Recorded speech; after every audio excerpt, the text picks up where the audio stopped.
So on that day, we talked about the relationships. We talked about how to create the lookup relationship, and we talked about the master detail relationship. So in a lookup relationship, it's a loosely coupled relationship. How many lookup relationships you guys can have on an object, and how many master detail relationships are there on the object? Can you tell me? 25 for the lookup. Very good. And master only 2. Very good. Okay. So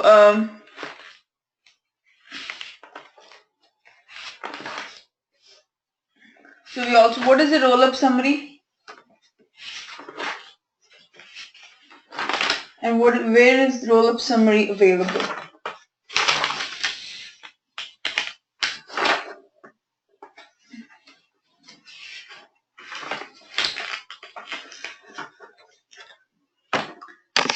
Okay, so roll-up summary is available only in case of master detail relationship, and it is only available on the master table. Now, today we're going to go ahead and talk about many-to-many relationships, but before that, there's a little bit small topics left from the previous class. So let's talk about those first. So the first thing that we're going to talk about is the cross-object formula fields. So cross-object fields. What do you mean by the cross-objects here? So let's say, guys, on my review object. So I'm at this particular object. This is my job applications, and this is my review. This is the review for that particular job application I have. Now, if I wanted to display which candidate it is, or I want to display the candidate first name or last name, etc. How will I be able to do it on the review object? So let's say if I go to the review, okay, and I'm here and I gave a rating of 10 here, and I go ahead and hit the save button. So this is my review object, and on this review object, if I wanted to display the first name of the candidate and the last name of the candidate, how will I able to do that? Because the candidate first name and the candidate last name are on the review object, are on the candidate object, right? Those fields are available on the candidate object, but we don't have any direct access to the candidate object. So how we're going to access those fields? So from our review object, we have a lookup, we have a master detail relationship from the review object to the master detail so from the review object, we have a relationship with the job application, and job application has a relationship with the candidate. So what we're going to do is, on the review object, we will be able to access the candidate fields. How? Because of this relationship that they have. From the review, we will go back to the job application, and from the job application, we'll go to the candidate object. Now, what are these fields called? These are called as the cross-object formula fields, because what we are going to do, we are kind of crossing across the object. There is no direct link up, but from review to job application and job application to candidate. Let's say I wanted to go ahead and display the first name of the candidate, or if I want to display which position this particular review is for, then also we can access, because review object has a relationship with job application, and then job application has a relationship with the position. So this way also we will be able to access the position fields itself. So now we are going to go ahead, and let's say we wanted to display the position title here, or the position name. So how we're going to do here, we'll go back to our review object. So we'll go to the setup, okay, and then we'll go to the object section. Here, go down in the object section. On the review object, we wanted to add a field, which is our position title. So we're going to go ahead and say new. And this time, the type of the field would be a formula field. So we're going to go, because this is again a formula, and hit the next button. Now, what is the label of the field? You can say position name, or you can say position title, whatever you want to define it. So we can say, or you can just say position here. And then what will be the return type? The return type will be a text, because it will display the position title. So the return type will be a text. Now how are we going to access it? So first thing is, where is this position title available? This position title is on the position object, but the review does not have a direct relationship with the position object, but what it has is, it has a relationship with the job application. Now here guys, you will see two different job application, one with this array, one with this kind of triangular brace, and then this is the without the one. So this particular represents a field, the job application ID, or you can say the job application field, and this one indicates that there are more, this is like an object which has more fields. So you can think like job application object, and these are the fields of the job application object. Now we wanted to access the position title. Now where is this job application position title is? It is on the position table. So we'll go to the position, because this is just the single field, and this position with an arrow with this particular triangular brace is basically an object which are all the fields. So from here we'll pick up the position title. So this is my position title, and you can see that this RRR underscore underscore R represents the related field. Okay, so that's for position R, job application related to the position, and then position name we're trying to display. So this is RR stands for the underscore underscore R stands for the related field here. So now what we're trying to do from the review object, we are going to the job application. From the job application, we are going to the position object, and from the position object, we are displaying the name of that position. So now if I go ahead and hit the next button, and then visible to all, next, and save. So here on the review, so if we go to the job applications, this is our review object. So if you go back to our review object here, and on this review object, you can see there's a position, but there's no value to the position because probably the position has been deleted or what. So now we can go back and pick up another one, JA002. Let's say we define a review here, and we gave him a rating of 7, and go ahead and hit the save button. So now in this case, you can see there is a position called Salesforce admin. See, there, on the review object, there is no direct relationship with the position, but since we have this cross object formulas, that's why we are able to access the position admin. Are you guys following? And I'll tell you one more time how to create that. So first thing, we went to the setup, then we went to the object section. So we went to the objects here, and in the objects, you went to the object to which you wanted to display that particular field. So we went to the review object, and then what we did, we created a new formula field here. So we'll go ahead and hit the formula field here, and then hit the next button. We selected the return type. We gave a particular name here.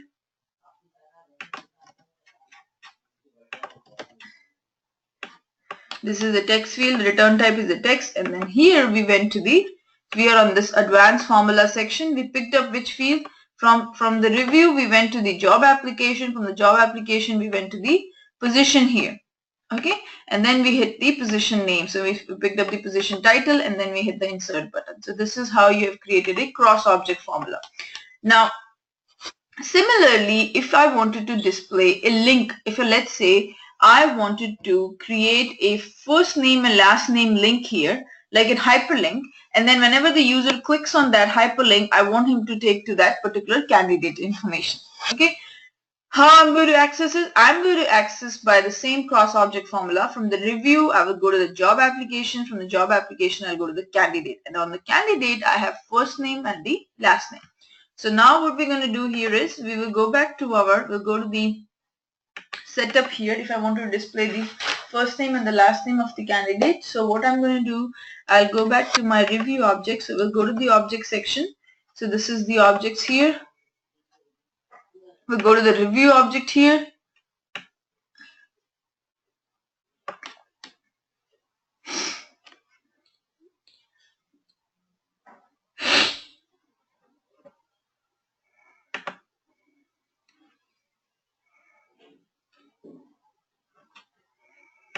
Go to the new here.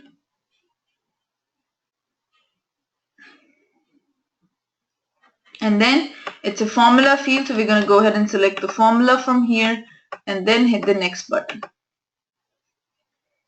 So what is the name of this? So you can display something called this candidate information here. So we can go ahead and say candidate. excuse me. The return type would be what? It's also going to be a text. So the return type would be a text. Hit the next button. Now, in the function category, we wanted to display the hyperlink. So here we have a function available called hyperlink, and what does it take? It takes three parameters: URL, it creates a friendly name with the friendly name, and then there's a target. Target means once you click on that link, where you want me to go. That's the target. Now so we wanted to go ahead and insert this particular function here. So we don't want the URL from here, so we're going to go ahead and say this one particular URL, and then what we're going to do, we're going to go ahead where we wanted to go. So every record has a unique ID. Means because in Salesforce you can add duplicate and all that. Every record has a unique ID. What do you mean by the ID? I'll tell you. So if you go back here, if you go to this particular if you go to the job application, let's say. See this ID on this URL, there is this ID. So every record has an ID. The first three letters, this is an alphanumeric ID. Okay, this is a case insensitive ID, and when the 18 digit is a case sensitive. Okay, so basically this is an ID which is of 15 characters long. It's an alphanumeric. The first three represents the object. So if you go to the job application, A02 is for the object. The remaining is basically the whole ID is there. The combination becomes the. Now if you go to another job application, you will see that A02 is still there. And if you go to the next one, you will see that A02 is still there, because the first three letters represents the object, and all the three records are the same, belong to the same job application object. That's why you see the same ID. Similarly, if you go to the candidates, C04, this is A01 is the ID for the candidate object. So this is the one. If you go to the next candidate record, you will see it also has A01. So basically, the three letters represents the object type. Now, if the object type is same, all of them will have the same three letters in the front. Okay. So now what we are trying to do here is, I wanted to, let's say there is a hyperlink, and in that hyperlink, I should take. So whenever the user clicks on the first name or last name hyperlink, I need to take him to the record ID. Means basically, if you have this ID, you are talking about a particular record, because every record has a unique record ID. So what I'm trying to do here is, I'm going to go ahead and we'll go whenever user clicks on a particular link, this is the URL that will be the one that will be it will take it to that particular URL.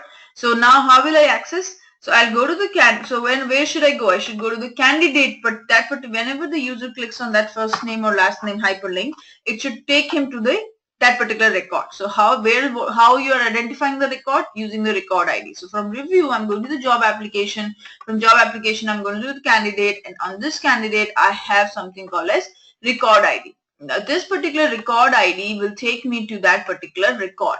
So if I go ahead and hit the insert button, this is my hyperlink. This is the URL it will take me to. Now how should I display this thing? So here the friendly name becomes. So here I wanted to go ahead and display my friendly name here. So I'm going to do it. So let's say just get rid of this whole thing.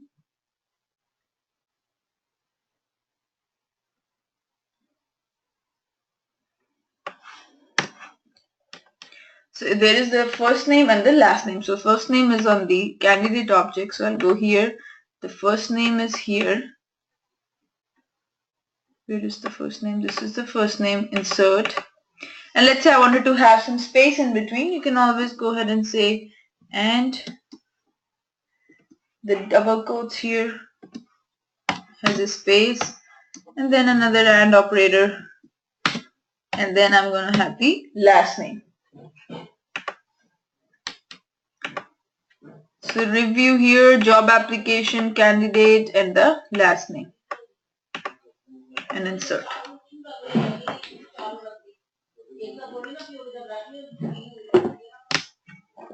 So what I have here is, this is the hyperlink. Okay, this is a function that is available, which is basically going to create a hyperlink. And then the first thing was, what is the URL that you want to go to? So this is my URL. Whenever user clicks on the hyperlink, I should take him to the record ID of that particular candidate, okay, whose first name and last name we are showing here. So now what is this? We are trying to display the first name, okay, as well as with some space with the last name. So if you don't have this and this one, so what will happen? Everything will be together without a space. That's it. That's the only purpose of this and with a double quotes is basically you're trying to add this string and you have kind of using AND operator to concatenate this. Okay, that is why we have this AND here, and then hit the check syntax button. Okay, if everything looks good, yeah, everything looks good, then we can go to the next page. Anyone has any confusion with this particular cross object formula? Let me know right now.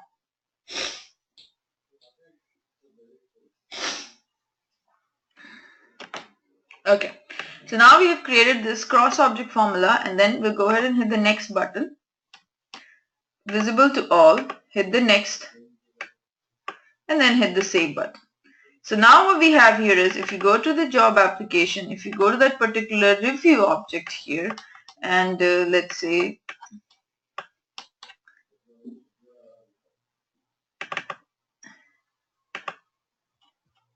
okay, if I go to that review object, you can see that there is a candidate. Because we didn't have any last name, that's why it didn't came. So now if it's a hyperlink, when you click on that, it will take you to that particular record ID. Okay, this is the way to access. So directly when I clicked on it, it took me to that particular record with that record ID. So this is what we have done. Okay, we have, now this was only having the first name. Now if I want to display last name, if I, let's say I have a candidate who has a first name and last name, okay.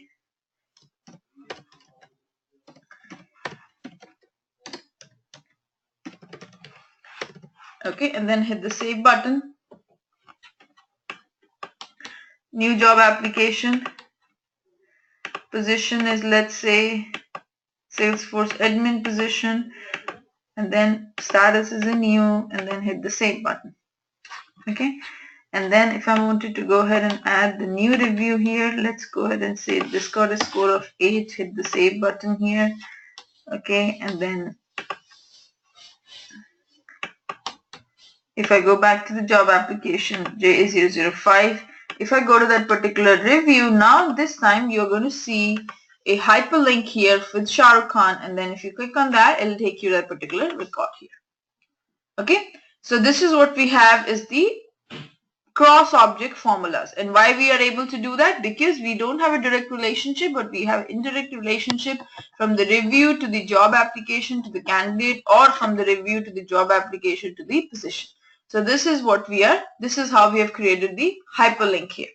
Okay, any questions on this one, guys?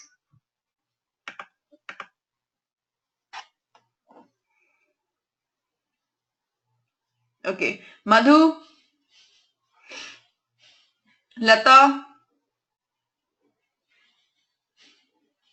Okay, thank you. So the next thing was, guys, see here on the candidate, let's say if I go to this particular job application, okay. Now, guys, you might wanted to add, see this just shows you a job application number, right? Let's say I wanted to display the name also of the candidate or the position. I want to display more fields here. So, or let's say if I go up here and if I create a new job application, and this is my position candidate. Now on the candidate here, you only see a candidate number, right? You only see a candidate number. Now let's say if I wanted to see a candidate name and the candidate first name, because I don't want to go to the first the candidate, get his name, and then then see which candidate I should create a job application. I wanted to see right away here. So basically, what are these things? These are nothing but these are different screens, and they have a name. This is a lookup screen, okay, because you can see that this is basically written as a lookup here. So this is a lookup screen. So now if you go back, if you wanted to, let's say, add more fields here, how you will do that? You will go to the candidate object, okay, because you're trying to change the candidate lookup here.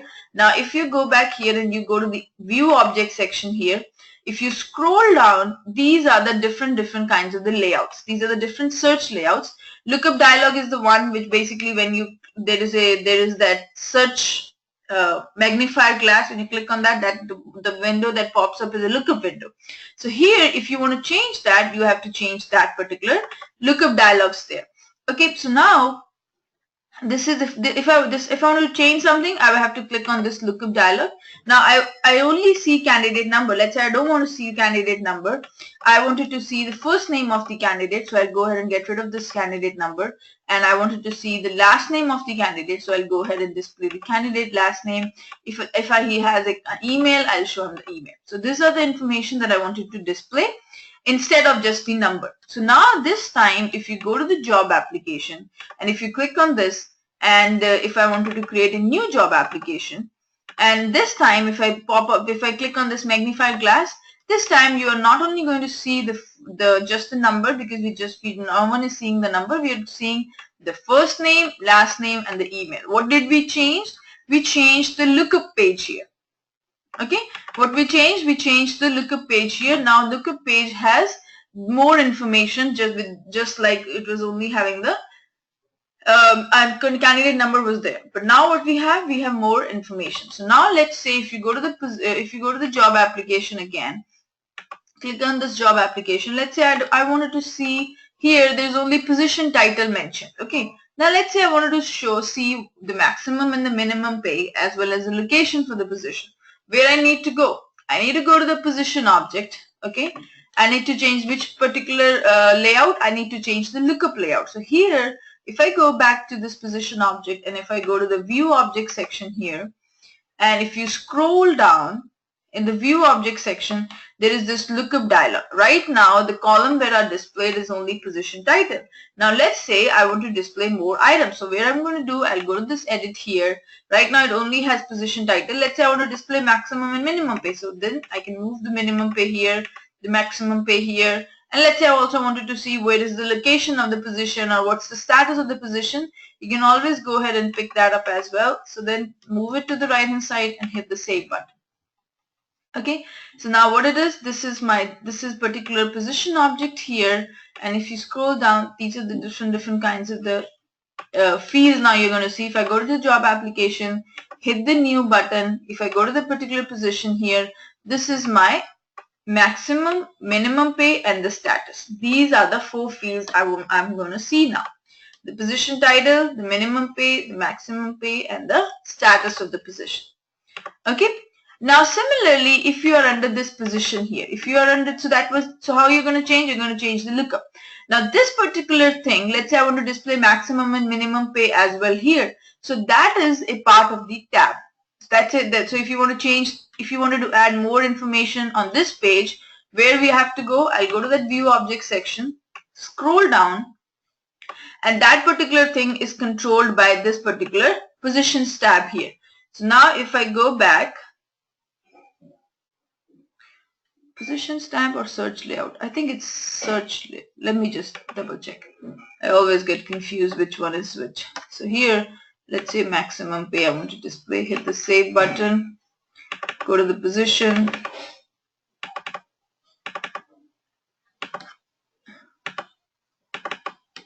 okay, it only shows the position title. So if I go back, what did I change? I changed the tab. Okay, so tab is not this one. Search layouts. Let's say maximum pay.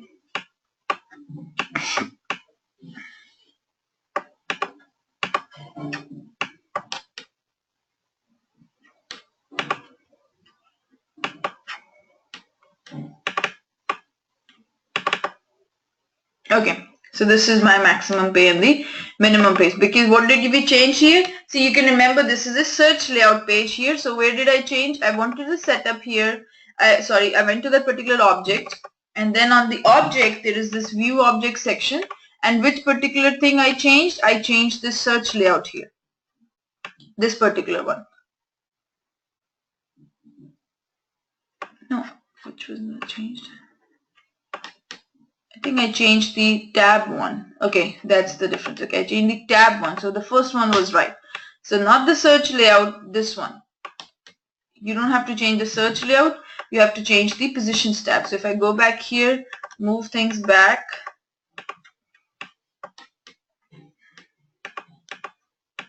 hit the save button, go to the position. So first thing was same, right? So what did I change? I changed the positions tab.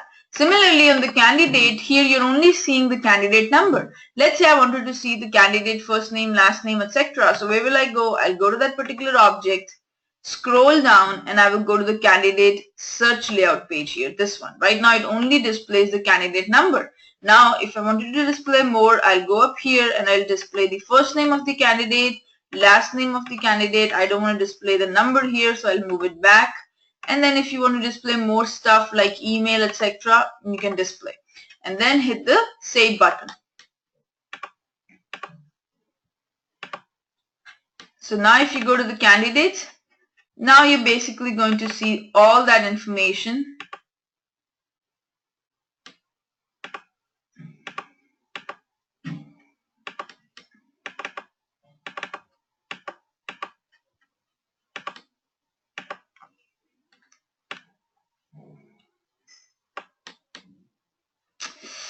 Why did I just change this one? I have to change the tab here, not the layout.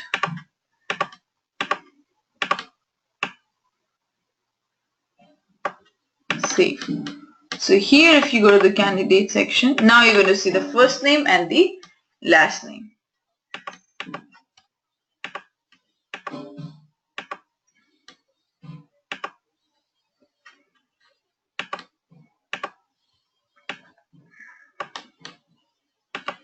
Let me just, give me a minute. Search layouts.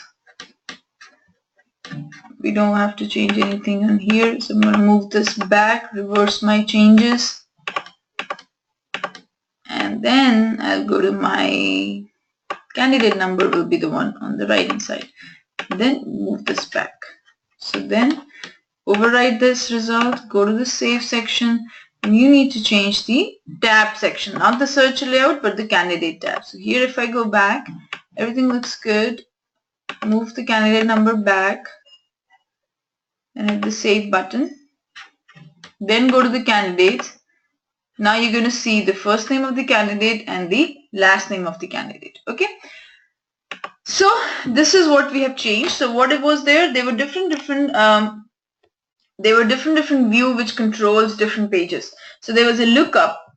So if you want to change anything that shows in the magnifier glass, remember there's a magnifier glass whenever you have a relationship.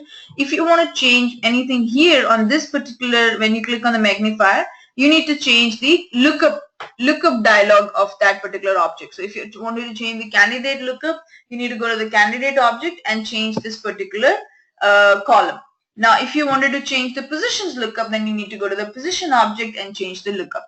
If you wanted to are on the search results, these are the search results, right? If you go to the positions, these are the different search results because this is a search page here.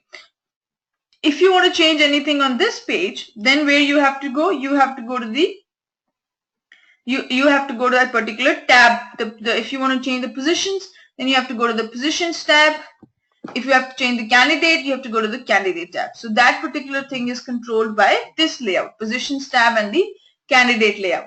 Now, and you already know that if you have to change anything on this particular page, this layout page, where you have to go? You have to go to this edit layout section. Okay, so these are the things that get controlled by those windows. Any questions on this one? Do you want me to repeat this part?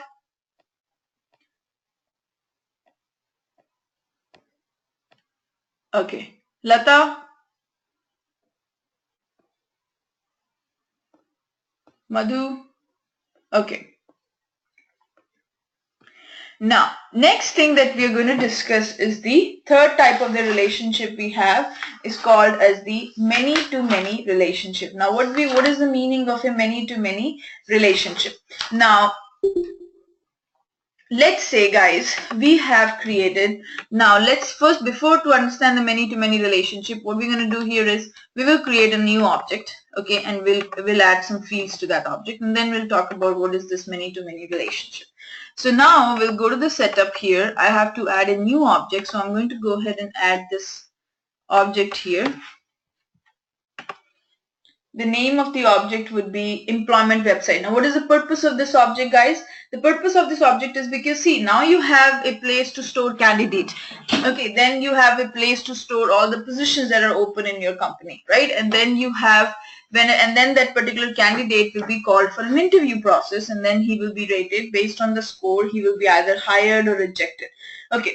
Now, how you're going to market your positions? Okay, you will see that whenever there is an open position, you will see it on LinkedIn, you will see it on Indeed, you will see it on different job portal websites. This is a place to market. So similarly, we need to market our positions as well, right? We need to show that, okay, in my company, this is a particular position which is open. So to keep track of where those positions are and which are the different job portal websites we have, what is our budget for those websites, all that kind of stuff, we need a object and we need a table. So now I'm going to go ahead and create a custom object here. So click on the new. The name of my object is employment websites. So I'm going to call it as employment website, and then the plural label would be employment websites. And then it starts with a vowel, so I'm going to click on this checkbox. And then what is the record name? Let's say I wanted to call it as employment website name. It's a text field. I wanted to go ahead and all these checkboxes checked here. And then allow the search, launch new custom, and hit the save button. And the tab style is basically whatever you want to do it. Next. Next. This particular tab will be only part of the recruiting application, and then hit the save button. So now what you have is you have created this employment website which only has one column here, or one field, which is an employment website name. I wanted to add a couple more fields. To do that, let me just go to direct schema builder, which is a better place, and it's faster for me to add. You can pick up which is yours favorite. So clear all. I need to go to the employment website section here, and in the employment website, the first thing I wanted to ask, because see, each website will have, wherever you're putting it, there's a URL for that, like linkedin.com, monster.com, etc. So you're going to go to the element section and pick up a field of type URL. There's a field called of URL types. You're going to go ahead and add that particular field. What is the name of my field? The web address. Okay.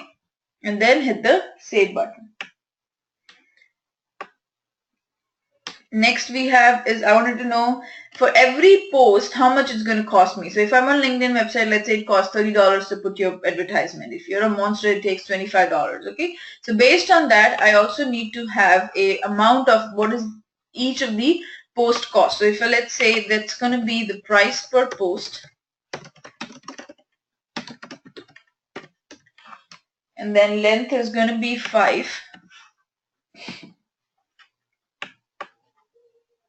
And then hit it's a required field or whatever, and hit the save button.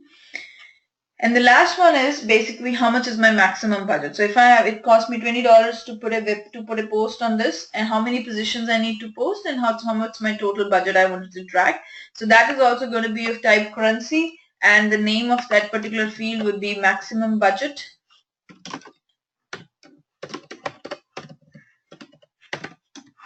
And then we have length is going to be 6. Decimal places is 2.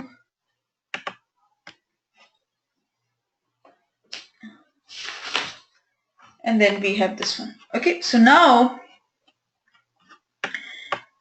we have our object ready. Okay, Madhu is asking, is the audio clear for all?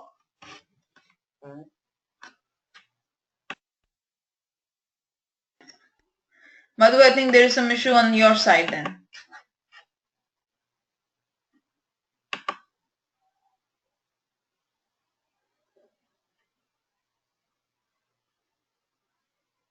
Okay, can you do it right now? So I'll wait for you. I'll wait for you to join. I'm going to give you 2 minutes of if you want to reconnect, because I don't want to repeat myself again.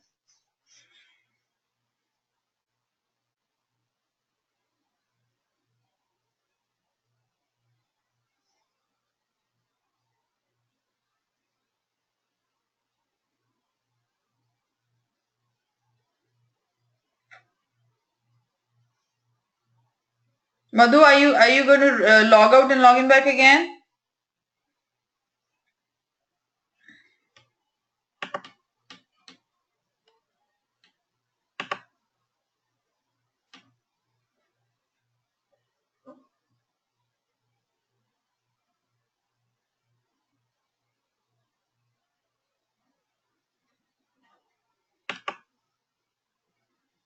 Oh yeah, Amit, thank you.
Okay, let's. Is he joining?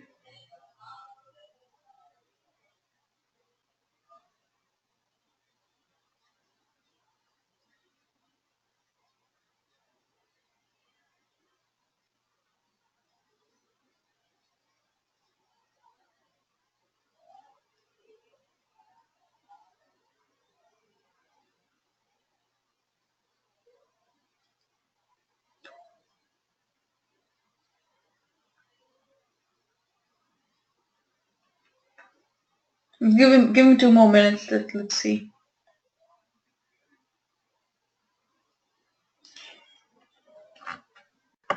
Okay, Madhu is here now. Okay.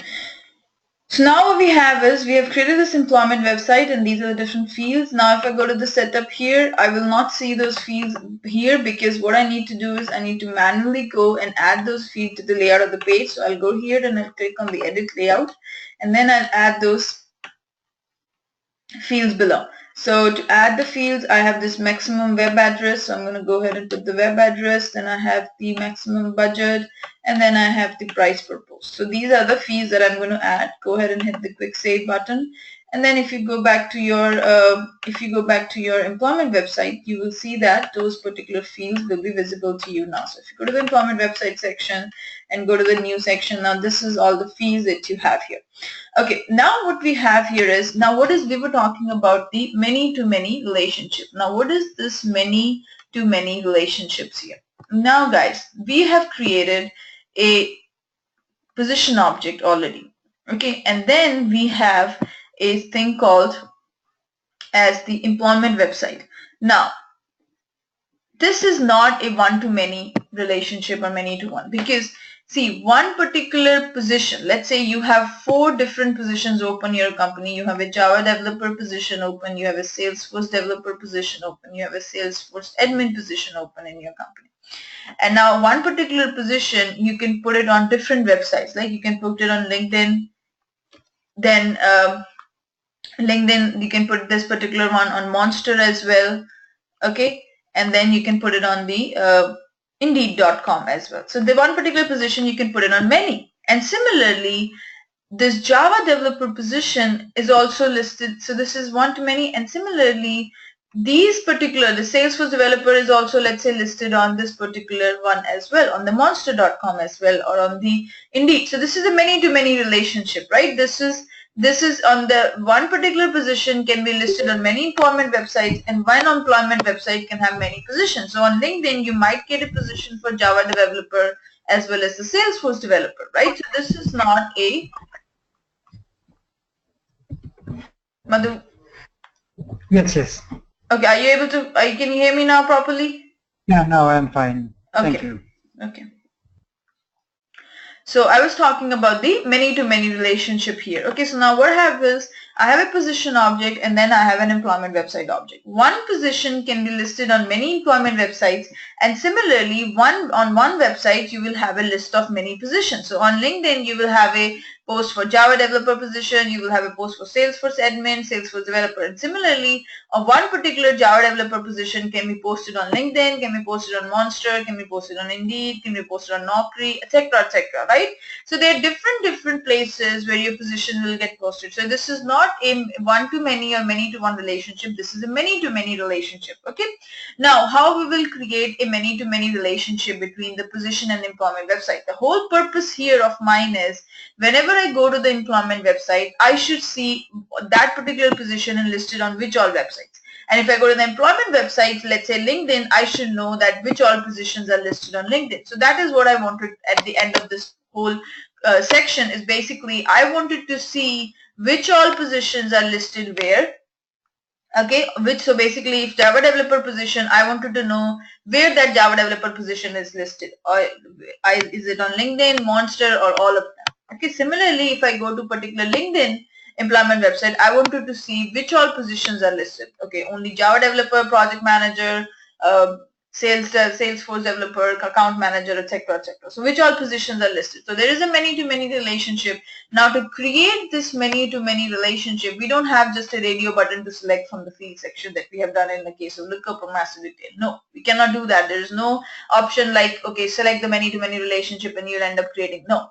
To do a many-to-many relationship, you need to create a junction object. Okay, there is a junction object that you need whenever you are trying to create a many-to-many relationship. So what you need a junction object whenever you need to create a many-to-many relationship. Okay, now what is this junction object is going to do? This junction object will have two master detail relationship, one with the employment website and one with the position object. This is what the junction object is. A junction object is an object which has two master detail relationship from itself. So this is a job posting junction object. Okay, this is my junction object called as job posting. Okay, this has a relationship with the position table. This has a relationship with the employment website table. This is a relationship with the employment website and the position object here. Job posting has a relationship with the employment website. There is a master detail relationship this side and master detail relationship this side. So to create a many-to-many relationship, you need a junction object. And that junction object will be called, basically will be this one, job posting, so that we can have a many-to-many relationship between the position and the employment website. Anytime, anywhere, if you want to create a many-to-many relationship, you need to create a middle one. You need to create a master detail. You need to create a junction object. And junction object is an object which has two master detail relationship. So now our name of our junction object is a job posting. Okay, now what is a job posting? Let's say we have just created this object just to create a many-to-many relationship. At the end of this lecture, what we're going to have is, we will see that on a position, if you go to this particular position, let's say we went to the Salesforce admin, we will see a list of all the employment website where this position is listed. And if you go to this employment website, let's say LinkedIn or whatever, you will see that on the LinkedIn which all positions are listed. This is going to be the end result of this creating a many-to-many relationship. Okay, to create a many-to-many relationship, we need to create a junction object. So let's go ahead and create our junction object. Junction object is nothing but another type of a custom object. So you'll go up here and you will create a new object here. So we'll go up and click on this new object section. The name of my object is, let's say, job posting. That's the name of my object. The plural label is job postings. And then you have it, instead of job posting name, I'm going to put a job posting number here.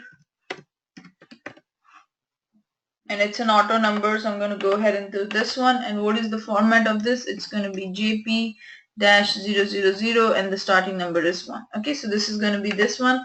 All of these are checkboxes are checked. It's in the deployed status. And then what we have is you're going to add, you don't want a separate tab for it, right? Because we don't want this junction object as one of the tab, because the whole purpose of this junction object to establish a many-to-many relationship between the position and the employment website. So I don't need a tab for it. I'll just go ahead and hit the save button. So now I have created my job posting object. Now, what is a junction object? Junction object has a two master detail relationship that is called as a junction object here. So first relationship I'm going to create here between the position and job posting. Now guys, tell me who is a parent and who is a child in this kind of relationship. Okay, who is a parent and who is a child in a job posting object, and I wanted to create a master detail relationship here. So which one becomes the parent, which one becomes the child?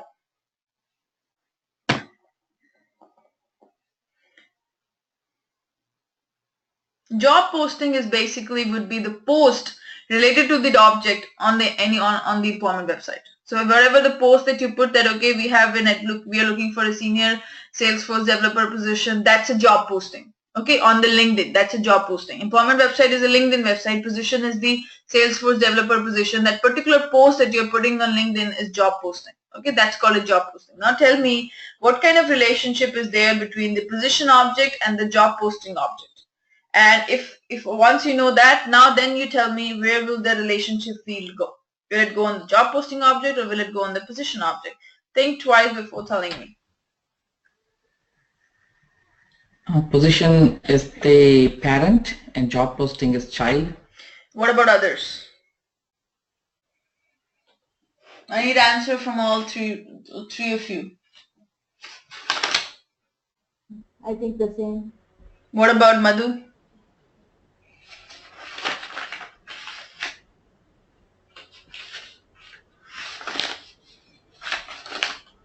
The child is always a job posting. Very good, very good. Exactly. So the child is going to be a job posting and the position is going to be the parent object. So where will the relationship field go? If I wanted to create a relationship, where will it go? Will it go on the position object or will it go on the job posting object? Position object. Where will the relationship will go? What about others? Job posting. Position. Okay, what about Lata? Job posting. What about Amit? Position. Okay, Lata, can you tell me why it will go out on the job posting? It is always the relationship we create in the child object. Yes. So why did you say position, guys? It's from parent to child, right? That's the reason. So where should I, okay, if I wanted to create a relationship, where should I go? Should I go on the job posting or should I go to the position object to create that relationship? Job posting. Position object. Amit, where does the relationship field go?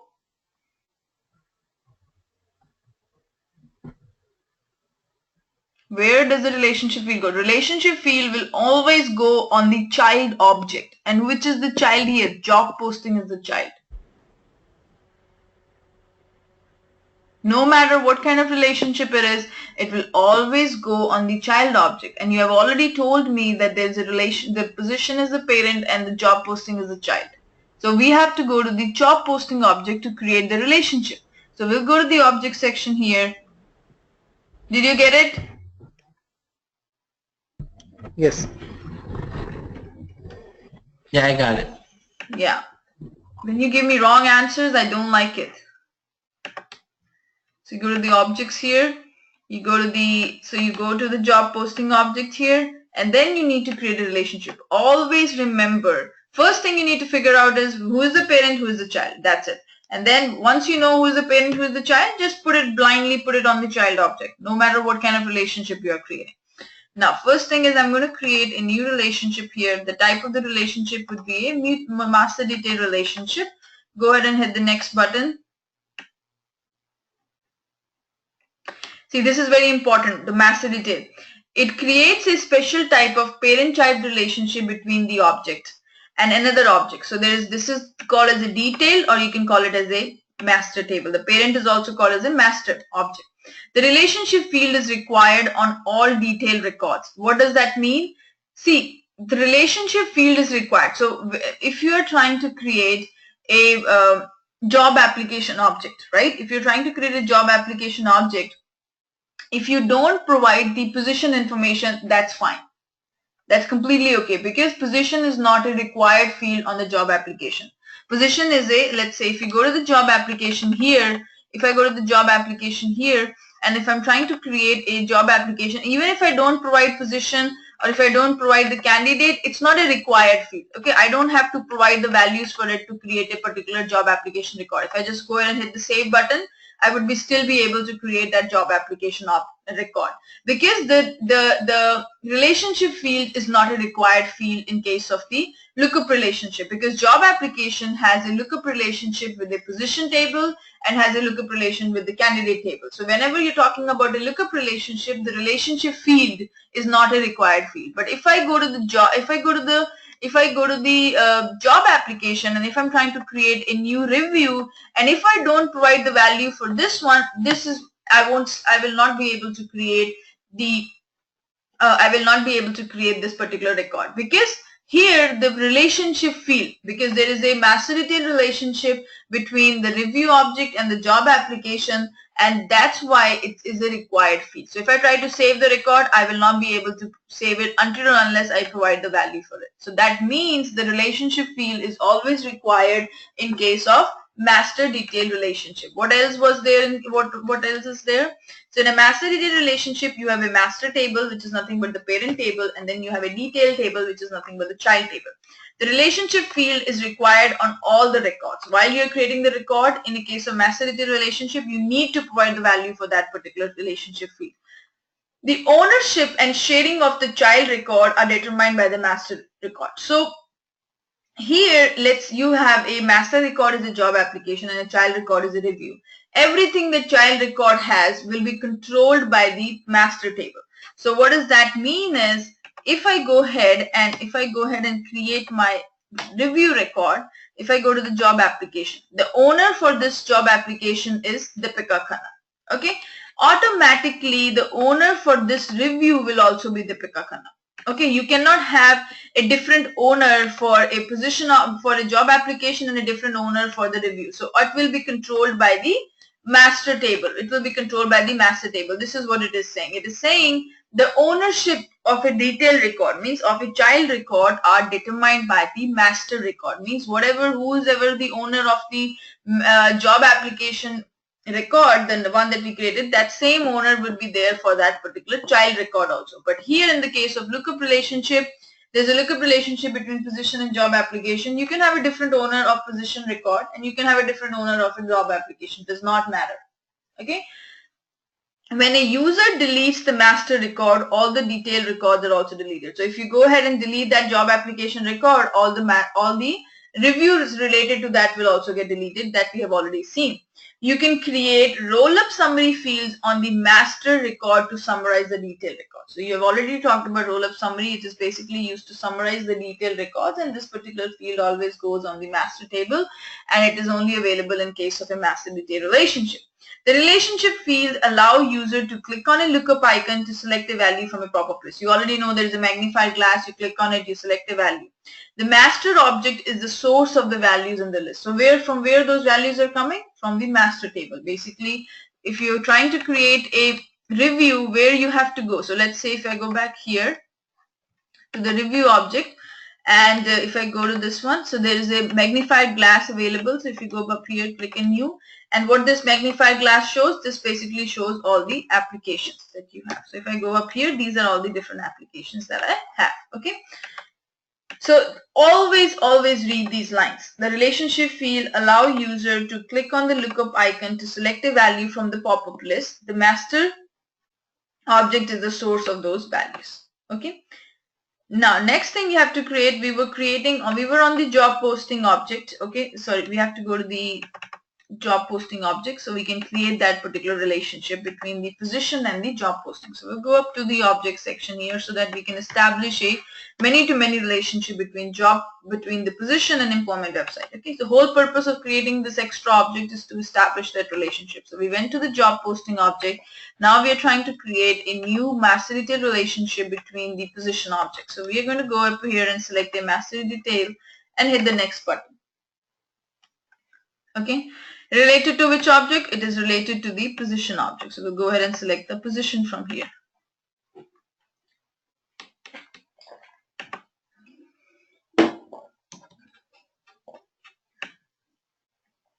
Okay. Child relationship name is job postings. Hit the next button. Visible to all. Next. Next. Okay. Here is the magic. The related list label. What is this related list label? Related list label is nothing but if you go to the position object, this is what the related list label is. This thing. This is the related list label. I don't want to mention here as a job posting. What I want is employment websites. That's the only thing I wanted to change here. I'm going to go ahead and change it to employment websites. Okay. So that when I'm on the position, the related list label should say employment websites. Okay. And then hit the save button. So now I have created a relationship between the job posting and the position object. So now if you go to the positions and if you click on one of these, if you scroll down, you will see something called as employment websites. Okay? Because our related list label is employment websites.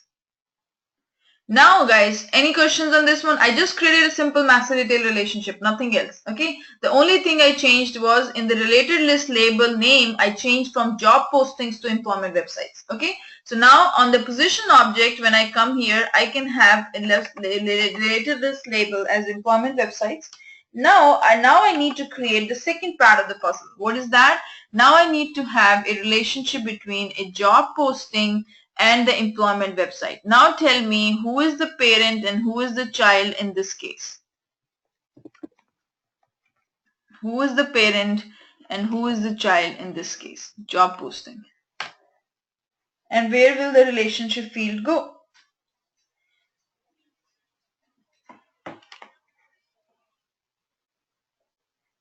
Job posting is the parent. What about others? What is the job Yeah, posting? job posting is its parent. How did you define that?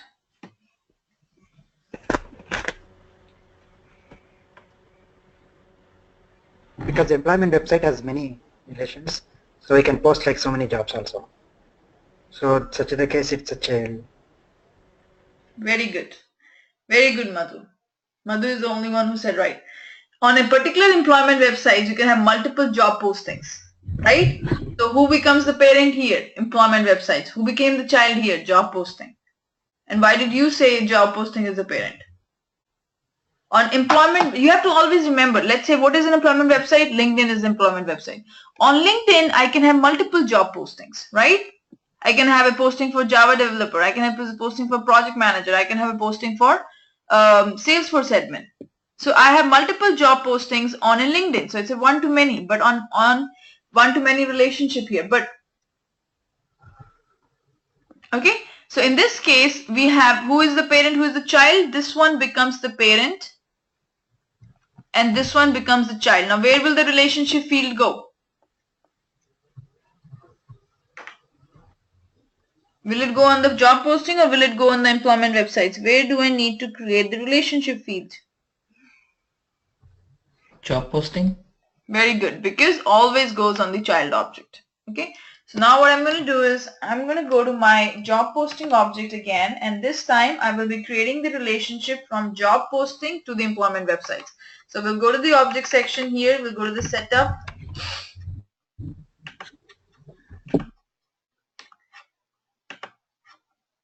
And then I'll go to the objects here. You can always just go to the recent items. And here I will go ahead and create the relationship. It's also a master detail relationship. Hit the next button. Related to which object? It is related to the employment website. And then hit the next button.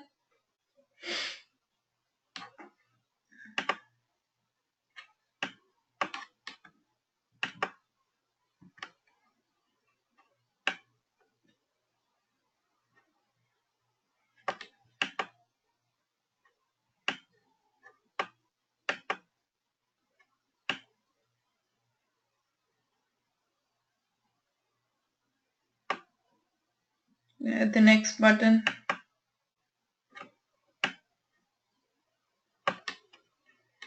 So here I will only change, instead of job postings, I'll call it as positions. That's the only difference I'm going to do, and then hit the save button. So now if I go to the employment websites, let's say if I create a couple of employment websites, I'll say LinkedIn, address is linkedin.com,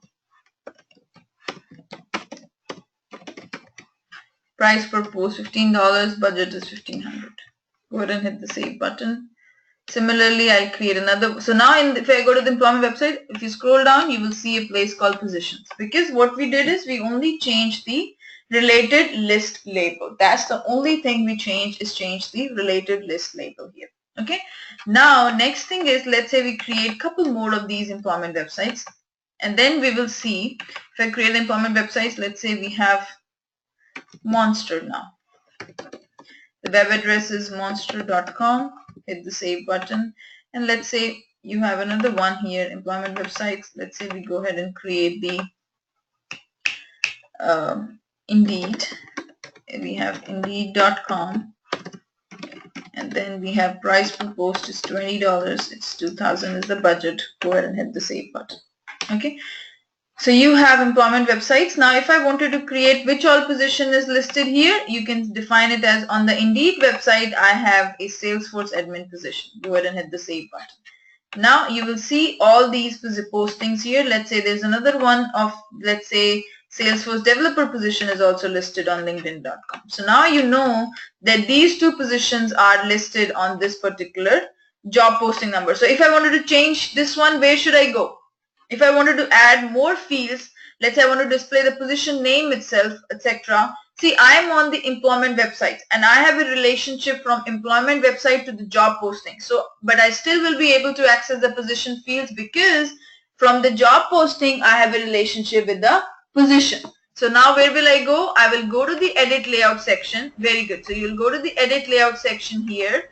You will go to the edit layout section here. There is a place called related list label. You scroll down, and here you will display the position name. So here you can pick up all the position title, etc. So I'm going to go ahead and move position title, maximum pay, minimum pay. I don't want this posting number. I'll move it back, hit the OK button, do it a quick save. Now if you go back to your employment websites, click on this Indeed website. If you scroll down, you will know that, okay, these are the two positions that are listed on Indeed.com. What did we change here? What we changed here is we just changed the related list label, because this is what the related list label is. And then what I did, I went to the edit layout section, and then there is a section for related list.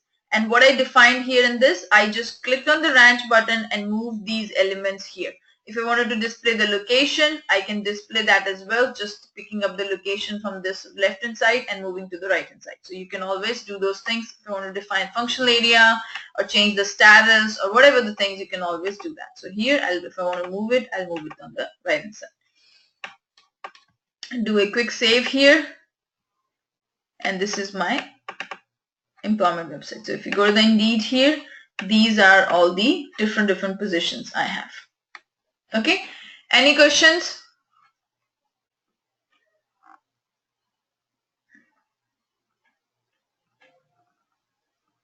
Anyone has any questions?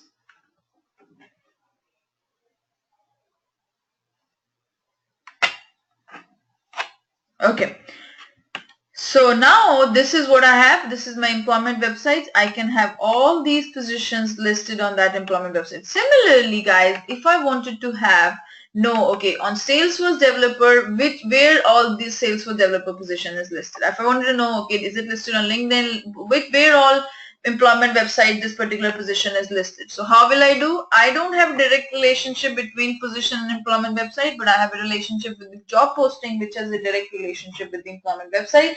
So if I want to display which all websites, I will just go ahead and edit the layout here and go to the edit the employment website related list label, and then I will be able to access the employment website name. So here, these you don't want it. So let's say this is my employment website name. I'll move it.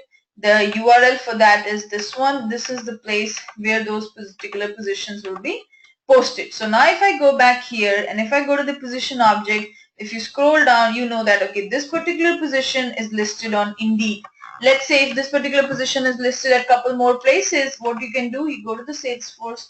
On Indeed, we have a Salesforce admin and Salesforce developer. We'll go ahead and say that on this particular, you also have, if you go back to this particular position, employment websites, on the monster.com, I also have the Salesforce developer position listed there as well. So now if I go to the position section here, if I go to the position section and if I go to the Salesforce developer, you will know that where all this position is listed. So this particular position is listed on two websites, Indeed and Monster. Okay, so now what we have done is we have established the many-to-many relationship between the position and the employment website. How? By creating a junction object, and the name of the junction object is job posting. The whole purpose of creating the junction object was just to establish a many-to-many relationship, and what only thing that we changed was the related list label.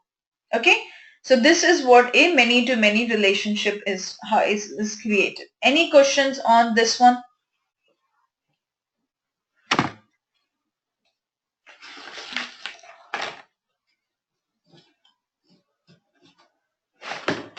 Okay, so far, yeah, go ahead.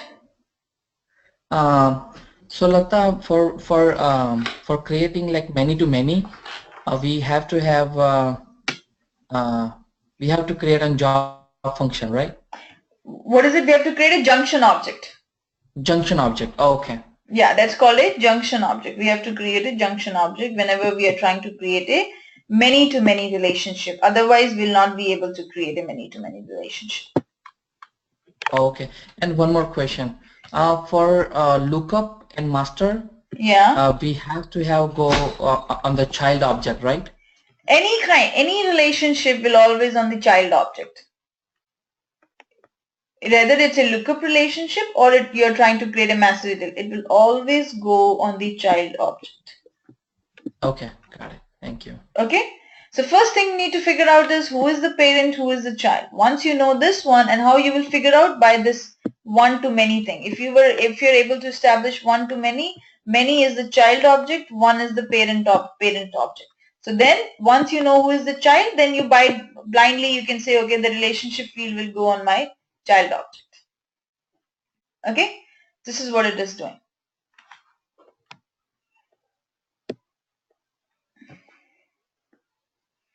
Now, the next thing that we have is, so far what we have created, let me just put everything together. We started with a position object, okay? And then we have created a candidate object. We started with a position object, then we created a candidate object, okay? And then what we did was to establish a relationship or to create that position and candidate, we created the object called job application, which basically has a relationship between position and job application and candidate.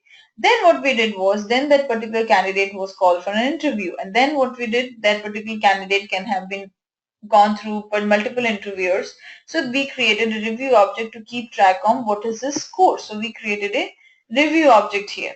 Now this particular positions can be listed on different employment websites, right? So what we did was we created a employment website object basically to track which all positions are listed on where. And then what we created is we created a junction object called as job postings, which have information about to create this relationship between position and the employment website. So far we have 1, 2, 3, 4, 5, 6. 6 objects have been created. Okay. Now the next thing that we're going to do is we're going to go ahead and load the data from an external system. That's what we need to do, because I don't want to go ahead and insert a record one by one, right? I need something there where I can move my records from an Excel sheet and put it on my position object. Okay, I want to do something like that. How will I do it? To do it, I have two options. One is using a data loader, and the another one is the import wizard. In our course, we were going to go through the import wizard. Import wizard and data loader are the same thing. It's basically going to do loading the data from an external system.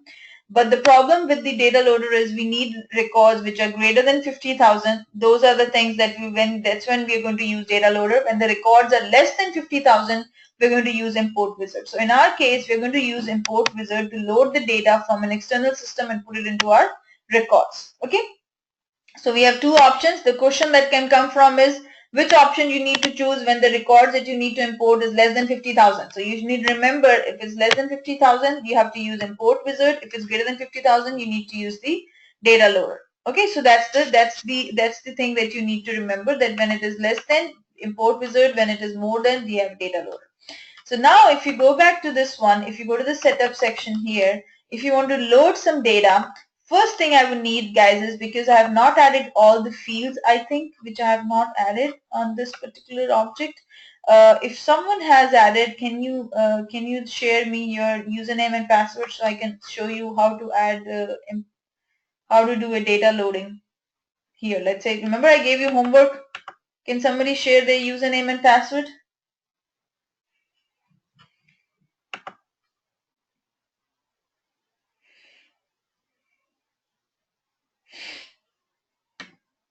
Because I don't have all the fields that are there for my position object. But let's see. If I go to the candidate, I might have all the fields for the candidate. Okay, let's just leave it. I can explain you without that. So now if I go back here, this is my import wizard, data import wizard. Okay, now what is this data import wizard telling you? This particular wizard is used to import the data when it is less than 50,000. Okay, so let's say I have an Excel sheet, okay, and on that Excel sheet I have bunch of records, okay. So these are the steps that basically you wanted to follow whenever you're importing the records. Okay, so let's say I have an Excel sheet which has list of 15 candidates, and I wanted to go ahead and put it into my Salesforce. I don't want to go one by one, right? I don't want to go and pick up one and enter my information and save. Then go ahead and go to the next one, create 15 different records. No, I just want an operation which automatically transfers everything that I have in my Excel sheet to my Salesforce database. So first thing is you need to have the data that you need to import. That's the step. That's the preparation step. Then you need to see where to import, which data to import. Means, are you importing into position table or are you importing into candidate table? You need to tell that the Excel sheet that you have, that data is it for the position table or is it for the candidate table, which table it is. Then there will be a field mapping. Now what do you mean by field mapping? See guys, on our position object in the Salesforce, we have certain fields, right? We have created an object which has different fields like position title, maximum pay, minimum pay, then we have location, status, etc. This is our Salesforce. This is our Salesforce object. Okay. Now the sheet that I'm going to insert, that I'm going to load, can have different column names, right? Because they are two different independent entities. This is my Excel sheet, this is my Excel sheet, and this is my Salesforce. So here, instead of saying max pay, I might have maximum pay. Instead of saying location, I might have position location. So the column names can be different, right? And the Excel sheet might have a different column. Here might have a different column. Okay, but they represents the same meaning. Maximum pay here represents the max pay on the Salesforce. So then I need to do the field mapping. Okay, I need to see that, okay, this column belongs to this column on the Salesforce. This column basically imported into this column. So you need to say that, okay, maximum pay belongs to this maximum. Minimum pay belongs to this minimum. So you have to basically do the field mapping.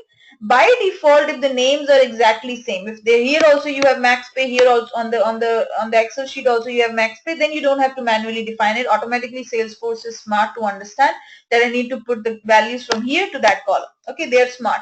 But if let's say the column names are totally different, then in that case you need to manually define that, okay, pick this column and put it here.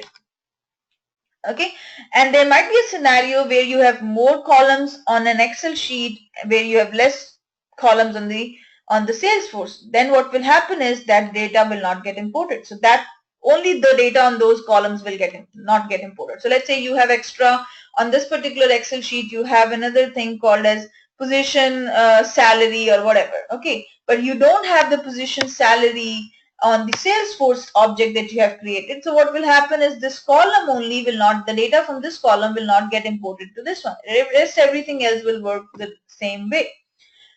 There might be a scenario where you have more columns in the Salesforce the object, but you have less columns in the Excel sheet, then what will happen is you're trying to import from Excel sheet, those columns value will become null. So let's say you have a column extra which is not there, you don't have a data for that column, so that all those values will become empty there in the case of object. So let's just see how to do it. Okay, so first thing is we need to prepare which data you need to import to. Means is it in position table, is it an object table, which data it is for. Then if there is a mapping involved, means if you're not sure that, if the Salesforce is not able to figure out himself that which column data is going where, then you need to define the mapping manually and then just start the import. So now I'll go back to my launch wizard. Okay, go ahead and click on the launch wizard button there, big one. Now see here, when you're choosing the data import, then you can only import up to 50,000 records at a time. So basically you can only import 50,000 records at a time. Here you have what kind of data are you importing? Is it from the custom object? Is it standard object? Mine is custom object. What it is? It's a candidate. So I'm going to go ahead and select the candidate. What do you want to do? Do you want to add the new records? Do you want to update the existing records? Or do you want to add new and update the existing records? What do you want to do? So remember, there might be existing records, right? There might be already records that are there in the Salesforce, and there might be a case where you want to update them instead of adding everything new, brand new. So you can pick up any options from this three drop down. So let's say I wanted to add the records. Now match by what? Match by the, so match by the name means that if the name is similar, that you have it in the Excel sheet, then you can pick up from here. Which user field in your file designates record owner? So who is the record owner of your, I don't have any record owner. So see, I'm doing the candidates, I don't have it owner. There is nothing kind like an owner here. So I'll just leave it as none. Okay, there is no workflows I have created, so just leave it like that. Now go ahead and drag the CSV file. So this is, let's say my file is, I think I have a file. Let me just go ahead and, yeah, I have already a file here. I think so. Let me first show you how this file looks like if I open it in Excel.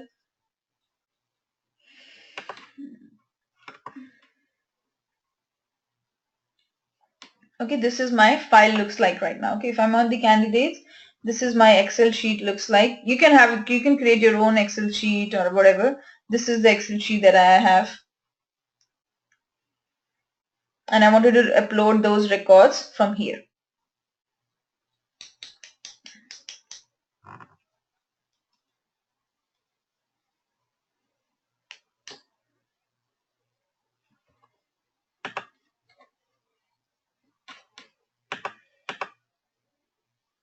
Okay.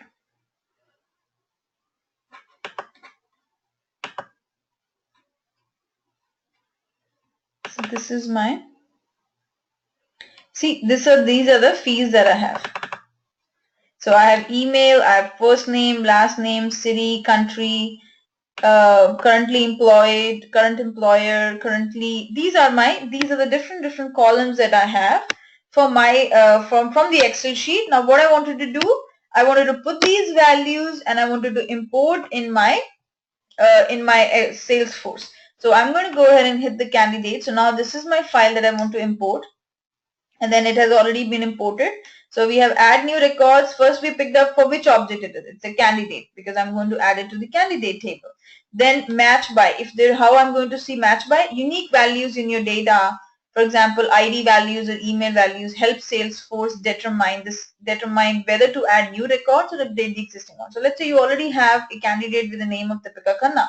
Do you want another candidate with the name of Deepika Khanna, or do you want to update his information using this information? So you can basically match by, if there is something with the same name, then try to match it by the name.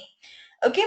Now what is this user field in your file designates a record owner? Custom object records. This is also important. Here you say the custom object records are owned by users. So every time you create a record, you will see a record owner. See, if I go back to if I go up here, you will see there is an owner of every record. See here, you see the owner. Every record has an owner. Let's say if you're logged in, then if you're trying to add a record, the owner will be you. So whoever is creating that record, the owner will be that person. So custom objects records are owned by a particular user. Now on your object, there might be a field called field which designate who is the owner.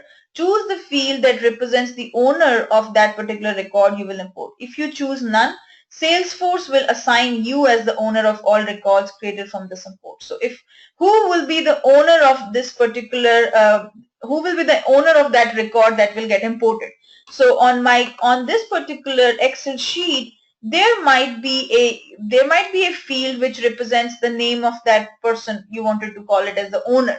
Right now there is no field on this particular, so let's say you wanted to define Paul as the owner. Okay, let's say Paul as the owner of the particular record. So what will happen is from here you can pick up the first name as one of the column to represent the Paul, but we are not going to do that because we don't have a user by name Paul. So if you want to do that, either you need to create a user and that he will become the owner. Otherwise, you just leave it as it is. So you will become the owner of those records that get imported. Does that make sense? See, every record will have a owner. By directly when you go to the Salesforce and you enter a record, you become the owner. But these are the records we are trying to import. Who will be the owner of those? Either you can choose a field from this place. Either you can go ahead and pick up one of the fields from the report that you're trying to insert, or if you don't want to do that, you can just select none. Automatically you will become the owner of all the records that will get imported. Okay, so let's hit the next button here. Now you have to do the mapping. So by default what happened is, since you have a Salesforce table and you have a CSV Excel sheet, automatically these columns got mapped, email to email, first name to first name, last name to last name, because both of them has the same name. So automatically Salesforce is smart enough to figure out, since we have the same name as the Excel sheet, we are able to directly employ it. If we don't have it, then if he's not able to figure out, then you can click on this map. So there is a field called fax in the CSV, but we don't have a field. We have a fax number here. So we're going to go ahead and pick up fax number. So whatever information you have in the fax, put it in the fax number column in the Salesforce. Okay. And rest of all the fields are imported safe. So this is what I have. Okay. Rest everything is imported. What I'm trying to do, I have an email. It's automatically got mapped to the email. Automatically the mapping has done. Only this particular field he was not able to figure out because the name here is fax in the Excel sheet and the name on the object we have is fax number. So he couldn't figure that out. And then hit the next button. The matching field you choose, candidate number, is not mapped and is required for an update and insert operation. So there is a field called candidate, but I don't see a candidate field here. There is an error. That is an auto number.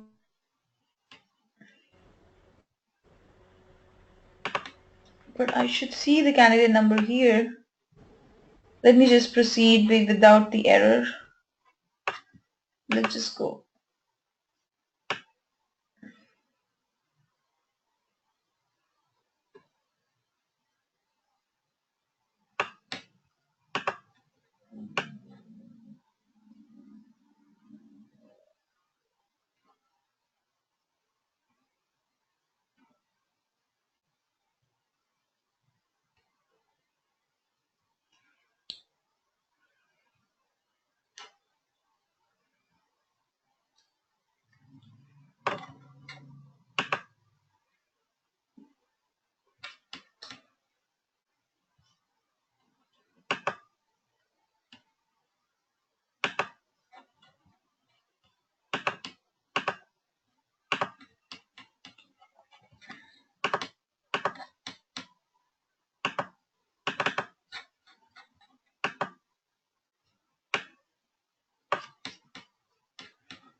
Okay, so now we have imported the 18 records. So these records have been imported. We have 18 records in the file.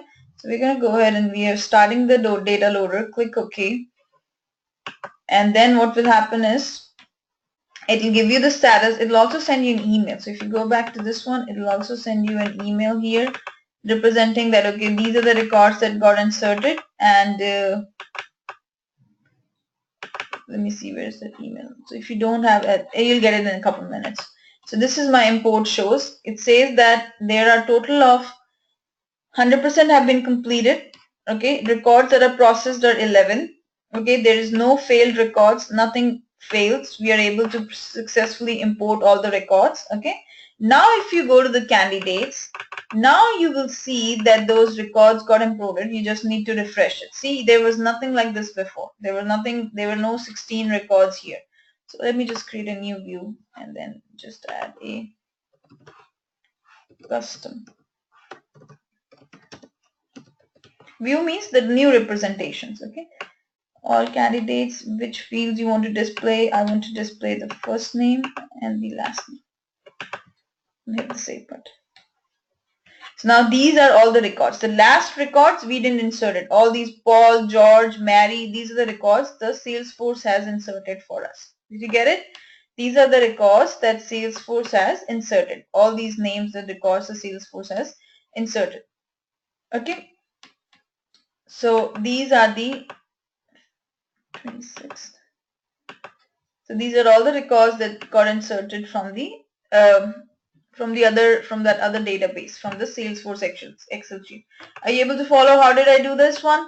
So you went to the setup. There is a place called Data Import Wizards. You looked for the Data Import Wizard here, and then this is the place that you went to. You have Data Import Wizard. This is my Data Import Wizard, and then here you have already did records that were created at 11, and then you did the launch the wizard button here, and then it's easy from there. You just need to pick up which object do you want to insert to. I wanted to insert to the candidates. Okay, and then you have, do you want to add the new records? Yes. Then initially I had it by name, then I just removed it because there was nothing by name or anything, so I just left it as none. I picked up which CSV file I need to choose from. Then I went to that CSV file. I picked that CSV file or Excel sheet, whatever that I have. And then I hit the next button.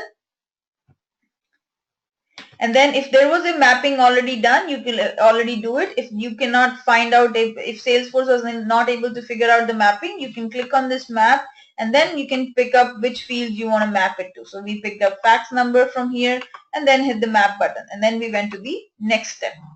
Okay, so these are the different records that you have. You don't want to import it because we already did, so just hit the cancel button. Okay, so this is the way to do it, the data import. So this is by using the data import wizard. The other process that you can use is the data loader, which we're not going to cover, but this is okay for the questions might come from this exam. One of the very common questions is that 50,000 is the limit on this using the data import, and if you have records which are greater than 50,000, then you will use the data loader. Okay, any questions on this one, guys? Deepika? Yes. Yeah, why did when you did initially, why did it ask for the candidate number, not map? Because we didn't have something called as candidate name there. See, if you go back to the data import, on our Excel sheet, we didn't have something called as candidate number. Do you see a candidate number here? Yes, but that's an auto-generated, right? When you that's exactly an auto-generated one. So they uniquely did, because we were picking up that was not because of this one. The error was little misleading. There was asking of the name field. Remember, there is a field called, but we don't have a field here called name, neither on this one and nor we have it on the candidate. So the error message was little not self-explanatory. It was looking for a field called name, and we don't have a field here with a name. That's why it was kind of finding the name field, because it was saying that, okay, how you're going to differentiate if the record is an existing, look for the name field. Okay, but none of those have a name field. Now, candidate object does not have a name field. That's why, because the way it got corrected was not changing anything in the candidate number or anything. We just removed it from the drop down. That's what I did. It was not because of the candidate number. It was more because of we picked a field called name, which was not there in this candidate object. You know what I'm saying? Okay. Got it. Thank you. No worries. So similarly, you can import other records, positions and job application, etc. I just gave you one example to the candidates. Any more questions on this one?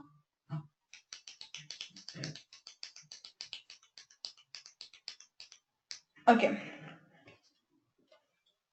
Now the next thing that we have left with us, this is the next thing that we have to do is the securing and the sharing of the data. Now what do you mean by the securing and sharing of the data? So far we have seen how we can add the records, we have seen how we can add the objects, how to create relationships between the objects. Now we need to see how to protect our data, right? See, when let's say there are different people and there are different people working in an organization. You have recruiting managers, you have interviewers, you have just normal employees who are working in your company. You don't want every information to be available to everyone. You wanted to protect the data, right? You wanted to have, let's say, if interviewer is there who is taking the interview, you don't want him to see the maximum pay for a position, because he might be at the same position, right? And he will be hey, why does this person is getting way more than what I'm making at this position? So to avoid those kind of things, you need to hide that kind of information from that user. Similarly, the recruiting manager should only be allowed to delete a particular position, right? You should not allow everyone to delete whatever he wants. You should not allow that kind of information. So it's very important to protect your data and to also see which people have what kind of rights over the data. Similarly, if you are a VP of a company or you're a high up, you wanted to have knowledge of everything. You wanted to have a glimpse of everything. You don't want to hide something from him because he is the CEO. But at a different level, let's say recruiting manager, he should not be allowed to delete the positions. Let's say recruiting manager is the only one who is allowed to delete positions from employment websites. So let's say once you have put the postings on the employment websites, later on the position got filled, you don't want to pay that post, right? You don't want to keep paying because you've already fulfilled that role in your company. You wanted to go ahead and delete it. But not everyone should be able to delete the post, because since the post was created by recruiting manager, you want to make sure only recruiting manager deletes it. So you should now, this is very important to secure and share the data with the right people, right? So the Salesforce comes up with a lot of different ways that you can share and you can control the visibility of your application. Okay, you can control who can see what kind of rights they have it over over that data. Means, is he allowed to delete records? Is he only allowed to create new records? Is he allowed to edit records? Whatever you want to do it, you can make sure that those kind of information using the Salesforce tool. So that is called as the securing the data and the sharing. There are different ways to do it. One of the way is using the profiles. Okay, one of the very important way is the profiles. You can control the visibility of the application through the profile. We have already talked about a little bit about profile when we started this course. That is called as the profile. Now, profile controls a lot of things. You can control what application the user will see. Okay, you can control that. You can control what tabs the user will see. Okay, you can control what objects the user will see. You can control, is he able to create new record? Is he able to delete the existing record, or is he able to edit the existing record? So you can make sure all these things through the profile, and we will take how we can do that one by one. So profiles, you can do that through. Similarly, then so you have a profile. Now the issue with the profile is, guys, the issue is that, let's say, so you can control this through the profile. You can control application, means you can see what all application that particular user will be able to see, what all tabs that user will be able to see, what all objects the user will be able to see. And does he have permission to create new records? Does he have permission to edit records? Does he have permission to edit, delete the records? And new records means new candidate records. He might have permission to create new candidate records, but he might not have permission to create new position records. Let's say you want to do something like that. Let's say you wanted to hide some fields from him. On the position object, I don't want an employee to see the maximum or minimum pay. You can control which fields you can see. You can also control which fields he can edit or delete. Okay, this topic we're going to discuss in the next class, but I wanted to give you what all this is about. Okay, so you have a profile to do this way. You can control application, you can control tabs, you can control objects, you can control records editing, deleting, and you can control fields through the profile. Then the problem with the profile is like this, guys. One profile you can give to multiple people in your organization, and based upon what profile they have, they are going to see the same things. So all of these 5 people, let's say all of them have the same profile, then what will happen is all of these are going to see the same exact thing. The same prof will have the same visibility on the tab, will have nothing different will be there, because all of these 5 people have the same profile. At one point of time, one user can only have one profile.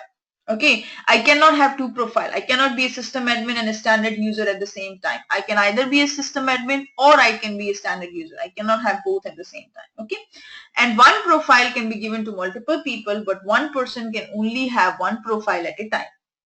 Now, let's say, guys, out of these 5 people, let's say one of them has to work on a different project, right? There's always, let's say there's a QA, there's a team of 5 QA people. We have 5 QA, and let's say one of that QA has to work on a different project, right? Now, for a couple days or couple months, he has to work because somebody is on the leave and he needs to take the in charge, and he needs to have some different visibility. Now the problem with that is, let's say one of the guy, let's say his name was Ram, and he went to a different, he has to go ahead and work on a different project for some period of time. Now the problem with this, if he's going to have this, and you have to give him an extra permission, let's say out of all these 5 people, only this person has to have an extra permission. Now there are 2 ways of doing it. Either you go ahead and change his profile or create a new profile for him. Especially for this person, that's not good, because profiles are meant to be shared. We don't want our profiles to create for one user. Okay, you don't want one profile for one. Profiles are meant to be shared. Okay, these are templates you want to share. They're not meant to be for one individual will have its own profile, a custom profile. No, that's not the sole purpose. So how you will achieve this? How you will make sure that out of these 5 people, only this person has the right on different application for some period of time. So you cannot do the profile way, because it's not a good idea to create a whole different profile for him. Okay, and if you give him the same profile that like him, then he won't have that. Then if you want to give application visibility on that profile, then what will happen is all of those people will also able to see that. So how you're going to do it? So the better way to do it using is the permission set. Okay, that is called as the permission set. Okay, that is called as a permission set. So this permission set, you can give as many permission set to an individual. Okay, as many permission sets you can give to a particular person.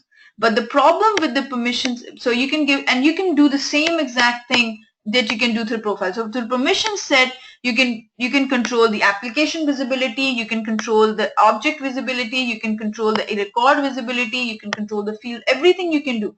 But when you're doing the permission set, you can only grant more permissions.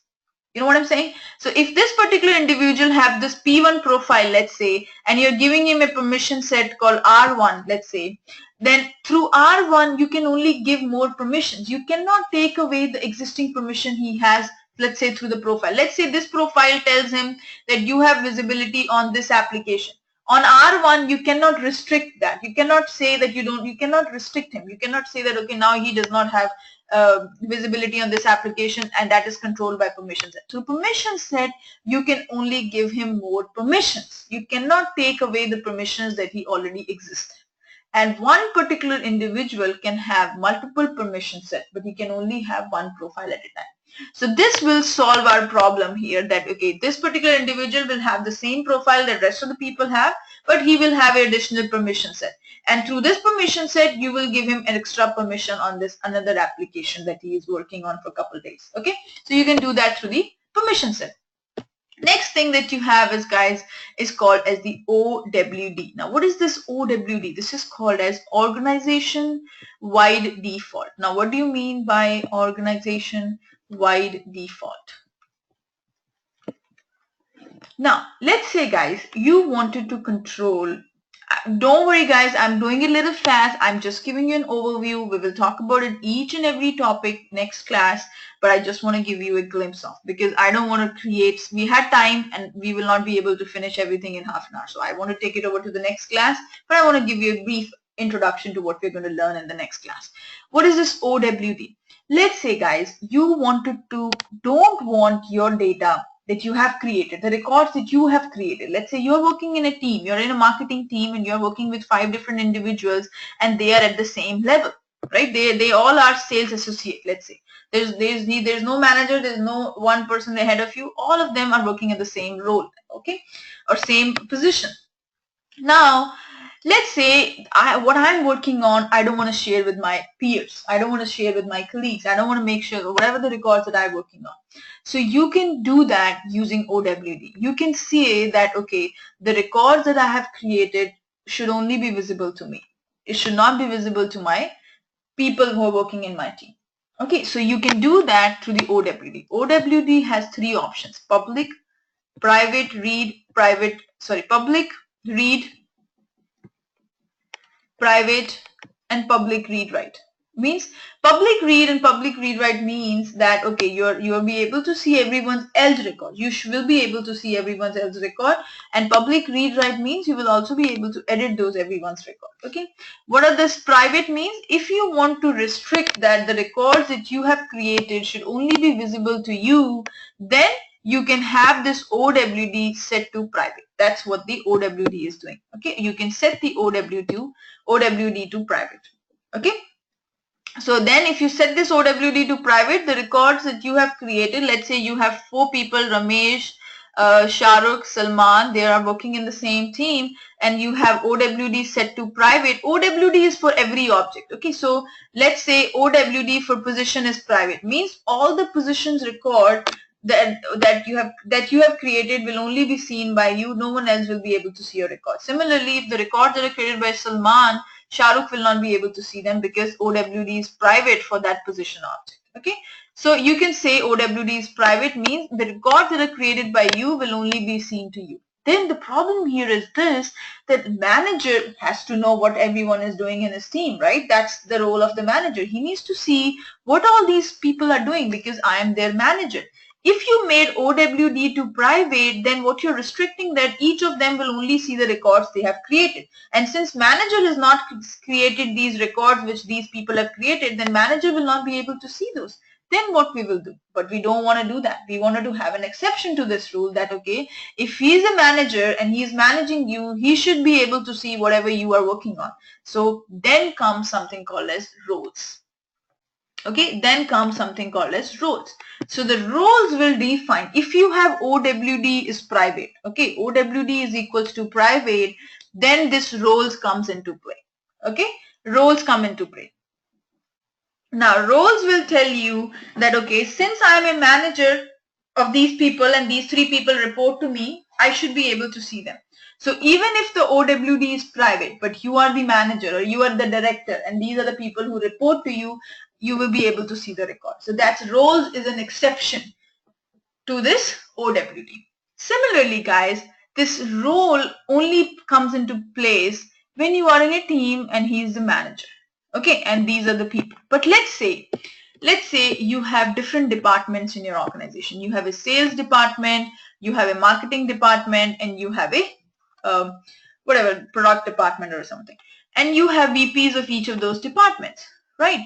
You might want to go ahead and share the records across these peers. Okay, VP and VP. All of them are at the same level. There is no one reporting to each other. All of them VP, etc. And let's say they wanted to share the records here in between them.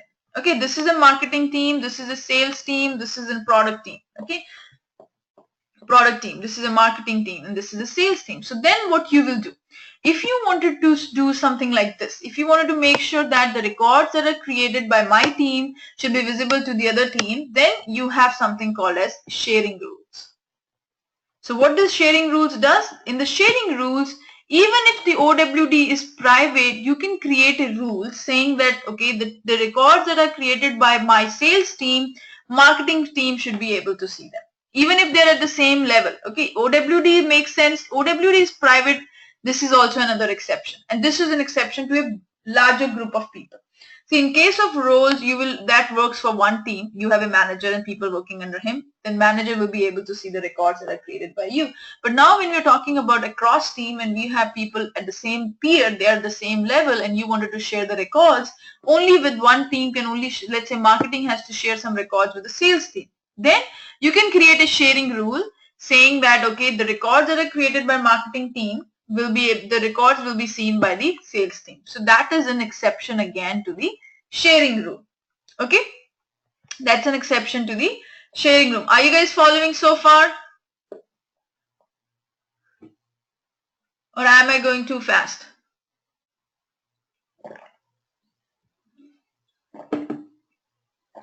Lata, are you following? Okay, so then you have sharing rules. So far we have profiles to control the visibility. Then we have permission set to control the visibility. And then we talked about OWD. And once the OWD is private, you have either you have an exception through roles, either you have an exception through sharing rules, etc. Okay, now let's say, guys, one last thing we have here is called as the, what is it called as the page layout. So let's say you have created a position object, right? And on the position object, guys, you have a field called Java required or C required, or these kind of fields are there, Java, C, C#. If the languages section, remember they have a language section there which basically asks you, does this position requires a knowledge of Java or knowledge of Apex, etc. These are the fields that you have on this. Now these fields only make sense for an IT person, right? IT person will be able to, oh, Java means he's talking about a program. But if you are filling up an account manager position, that person does not know what Java is. He has no idea about all these 4 different things that we have asked him. So we don't want him to get confused, and we don't want him even to show those kind of fields, right? So we wanted to make sure that if the person who is coming, he is a non-IT person, he should not be even answering these questions. And if he is an IT person, then those fields make sense for him. Similarly, let's say you have account, and you working in an account, you have a company which deal with these broker accounts or something. Okay, so you have an accounts and you have different kinds of accounts. You have leasing accounts, you have brokerage accounts, you have rental properties, etc. Now there might be a couple of things that make only sense for rental property. There might be fields which only make sense for brokerage. So you don't want to have every field in one single account, right? You don't have to have all those different things in the same account object, because see, rental person will get confused looking at some of the brokerage fields, but they are the same. They are different types of account, but if somebody is answering a rental answer, then he should only see some specific fields that make sense for him. If his person is belonging to a brokerage department, then he should only see the brokerage fields that make sense for him. So how you can control that? You can control that through something called as the page layout as well. You can say that, okay, you can control those kind of things using these layouts, which basically tells you that, okay, somebody who belongs to a non-IT should not be able to answer those kind of questions. If somebody belongs to the to the brokerage account, he should not be able to see the other stuff. Okay, so you can control all those kind of things using these the layout of the page. Okay, that you don't have to have multiple positions, okay, a non-IT and IT position. You don't have to do that. Okay, you don't have to have, okay, for IT position create a different position type, and for non-IT create a whole different. No, you will using the same one position layout, you can have different visibility, and you can control what fields he will see under which. Okay, then that is called as the layout. Okay, that we'll talk about that as well. So you can see that if somebody is answering a non-IT position, he should not be able to see this. If somebody is answering an IT position, then only these languages make sense for him. So all this will be covered in the next class, and this is what the securing and the sharing will be all about. Okay, profiles, permission sets, OWD, sharing rules, manual sharing, etc. And then you have queue, all those kind of things. What is a queue? Queue is nothing but a group of people. Okay, so let's say, guys, you are working in a customer care, and how the things work in customer care is the cases come on, support tickets gets created every single time. So this is a support tickets queue. So any person who is free will get, so you have defined couple of people in a queue. Means, let's say Ramesh, Shahrukh, Salman, Priyanka, they're working in one queue. So whenever new support tickets come, then what will happen is that particular person will get, one of the person from the queue will get assigned to that ticket. Then if that person is free, then another person. So that's queue is nothing but a group of people, and whenever an issue comes, you can assign that particular whole thing to a particular queue. So if somebody is free, he'll work on that queue. Okay, that's that simple as that. A queue is nothing but a group of people. Okay, and you can assign anything to a queue, which is basically represents a bunch of users. Okay, so that is what the queue is all about. So we'll discuss all these things in our next tutorial, in our next class, and I need a favor from you guys again. I have my, yeah, any questions before I close?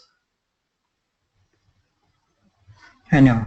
Okay, so guys, I will be off. 11th is the day of my wedding. Okay, I'm getting married on June 11th. Oh, congratulations. Thank you so much. So I will be, I was thinking if you guys, if all of you work on the, is everyone working here, or there are people who are at home as well, or all of you? I want to know what is your scenario. Are you guys working? Because I'm off. I'm on vacation starting from 1st to 13th. Okay, so I have, and the weekends I will be busy, like 11th and 12th. So I was thinking if I can take my next class before the, instead of taking it over the weekend, I can take it on one of the weekdays in the evening if it's possible for you guys. I'm available, Deepika. Are you available? Yeah, that's fine. Okay. What about you, Madhu? Yeah, I'm available. And please, anytime after 6:30 or 7 o'clock. Okay, you want to do it at like 6:30 in the evening?